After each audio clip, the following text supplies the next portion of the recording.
صلی اللہ علیہ وآلہ وسلم کے پیارے دیوانوں، ایک بات اچھی طرح یاد رکھنا، ہندوستان کے اندر جو ہے وہ جتنے لوگ ہیں تقریباً کم و بیش 90% لوگ اللہ اکبر اس ہندوستان کے اندر ان کے آباء و اجداد نے اسلام قبول کیا ہے۔ 10% لوگ وہ ہیں جو عرب سے آئے ہیں یا ان کی نسلیں ہیں۔ اس وجہ سے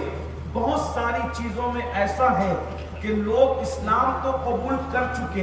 لیکن عادتیں کسی کی کچھ ویسے ہی رہ گئی جیسے کہ پہلے عادتیں تھی۔ حالانکہ میں اس پر کوئی طنز نہیں کر رہا ہوں، لیکن ہوتا ایسا ہے کہ انسان جو ہے کنورٹ تو ہو جاتا ہے مگر عادتیں کچھ باقی رہ جاتی ہے۔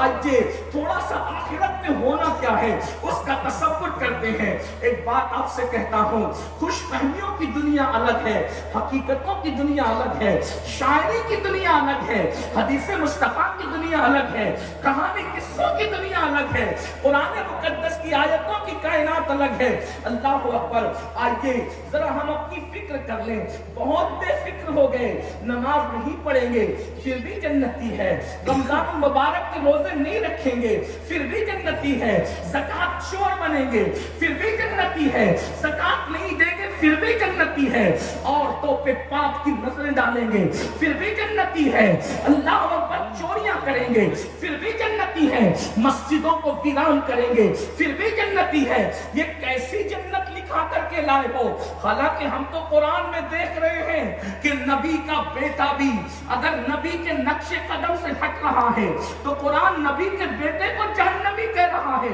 اور لیس من اہلک کہہ کر نبی سے اس کے رشتے کا خاتمہ کیا جا رہا ہے۔ میں پوچھنا چاہتا ہوں، جب نبی اس کے نقش قدم سے نبی کا بیٹا ہٹ جائے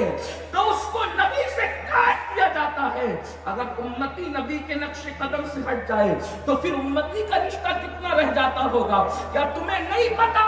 کنعان جیسا انسان حضرت نوح علیہ السلام کا بیٹا جب نبی کے نقش قدم سے ہٹا اور کافروں کے ساتھ رکھا ہے، آخرت سے بے فکر کر رکھا ہے؟ یاد رکھنا،